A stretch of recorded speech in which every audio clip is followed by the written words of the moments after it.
ఓం శ్రీ గురుభ్యో నమః. ఓం శ్రీ పరమాత్మనే నమః. జై శ్రీకృష్ణ. వేద వినాశినం నిత్యం యయేన మజమవ్యయం కథం స పురుషః పార్థ కం ఘాతయతి హంతికం. 21వ శ్లోకం యొక్క భావాన్ని పరిశీలించినట్లయితే శ్రీకృష్ణ భగవానుడు అర్జునుడితో ఈ విధంగా పలికెను: ఓ పార్థ, ఆత్మ అనేది నాశనం చేయలేనిది, నిత్యమైనది కూడా, పుట్టుక లేనిది, ఎన్నటికీ మార్పు చెందనిది కూడా. ఈ విషయం తెలిసిన వ్యక్తి ఎవరినైనా ఎట్లా చంపగలుగుతాడు? ఎవరినైనా చంపడానికి కారణం ఎట్లా అవగలుగుతాడు అని భావం. వాసాంసి జీర్ణాని యథా మిహాయ నవాని గృహ్ణాతి నరోపరాణి తదా శరీరాణి విహాయ జీర్ణాని అన్యాని సంయాతి నవాని దేహి. 22వ శ్లోకం యొక్క భావాన్ని పరిశీలించినట్లయితే, అర్జున, ఎలాగైతే మానవుడు జీర్ణమైపోయిన పాత బట్టలను విడిచిపెట్టి కొత్త బట్టలను ఎలా ధరిస్తాడో, అదేవిధంగా మరణ సమయంలో జీవాత్మ పాత శరీరమును విడిచిపెట్టి కొత్త శరీరమును స్వీకరిస్తాడు అని భావం. నైనం చిందంతి శస్త్రాణి నైనం దహతి పావకః నచైనం క్లేదయంత్యాపః నశోషయతి మారుతః. 23వ శ్లోకం యొక్క భావాన్ని పరిశీలించినట్లయితే, అర్జున, ఈ ఆత్మను ఆయుధాలు ఛేదింపలేవు, అగ్ని కాల్చలేదు, నీరు తడపలేదు, గాలి ఎండిపోయేటట్లు చేయలేదు అని భావం. అచ్చేద్యోయమదాహ్యోయం అక్లేద్యో శోష్యయేవ చ నిత్యః సర్వగతస్థాణుః అచలోయం సనాతనః.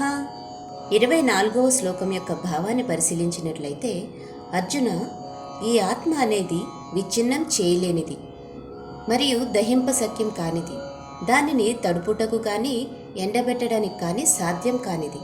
అది నిత్యమైనది, అంతటా ఉండేది, ఎటువంటి మార్పు కూడా చెందనిది, ప్రవర్తన లేనిది, ఇంకా సనాతనమైనది అని భావం. అవ్యక్తోయమచింత్యోయం అవికార్యోయముచ్యతే తస్మాదేవం విదిత్వైనం నానుశోచితుమర్హసి.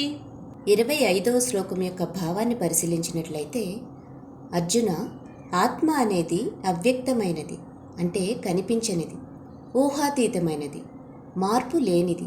ఇది తెలుసుకొని నీవు శరీరం కోసం ఎందుకు శోకించుచున్నావు అని భావం.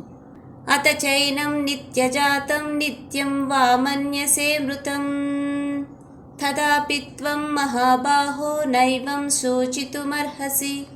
26వ శ్లోకం యొక్క భావాన్ని పరిశీలించినట్లయితే, కానీ అర్జున, ఒకవేళ నీవు ఆత్మ పదే పదే జనన మరణాలకు లోనవుతుంది అనుకున్నా సరే, ఇలా శోకించడం అస్సలు తగదు అని భావం. జాతస్య హి ధ్రువో మృత్యుర్ధ్రువం జన్మమృతస్య చ తస్మాదపరిహార్యేతే నత్వం శోచితుమర్హసి. 27వ శ్లోకం యొక్క భావాన్ని పరిశీలించినట్లయితే, పుట్టిన వారికి మరణము తప్పదు, అలాగే మరణించిన వానికి పుట్టుక కూడా తప్పదు. కాబట్టి అనివార్యమైన ఈ విషయం కోసం నీవు శోకించవద్దు అని భావం. అవ్యక్తాదీని భూతాని వ్యక్తమధ్యాని భారత అవ్యక్త నిధనాన్యేవ తత్ర కా పరిదేవనా. 28వ శ్లోకం యొక్క భావాన్ని పరిశీలించినట్లయితే, ఓ అర్జున, సృష్టించబడిన ప్రాణులన్నీ పుట్టుకకు ముందు అవ్యక్తములు, జీవితకాలంలో వ్యక్తములు, మరలా మరణించిన తర్వాత అవ్యక్తములు. కావున ఈ విషయానికి ఎందుకు శోకించుచున్నావు అని భావం.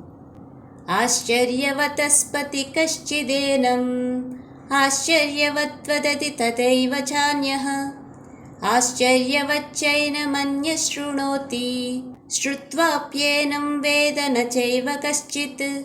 29వ శ్లోకం యొక్క భావాన్ని పరిశీలించినట్లయితే, కొందరు ఈ ఆత్మని ఆశ్చర్యమైనదిగా చూస్తారు, కొందరు ఆశ్చర్యమైనదిగా వర్ణిస్తారు, ఇంకొంతమంది ఆత్మ ఆశ్చర్యమైనదని వింటారు, ఇంకొంతమంది ఇదంతా వినిన తర్వాత కూడా దీని గురించి ఏ మాత్రం అర్థం చేసుకోలేరు అని భావం. దేహే నిత్యమవద్యోయం దేహే సర్వస్య భారత తస్మాత్ సర్వాణి భూతాని నత్వం శోచితుమర్హసి. 30వ శ్లోకం యొక్క భావాన్ని పరిశీలించినట్లయితే, ఓ అర్జున, దేహమునందు ఉండే ఈ ఆత్మకు చావు లేదు, కాబట్టి ఏ ప్రాణి గురించి కూడా నీవు శోకించవద్దు అని భావం. ఈ వీడియో గనక మీకు నచ్చినట్లయితే please like and share. Thank you.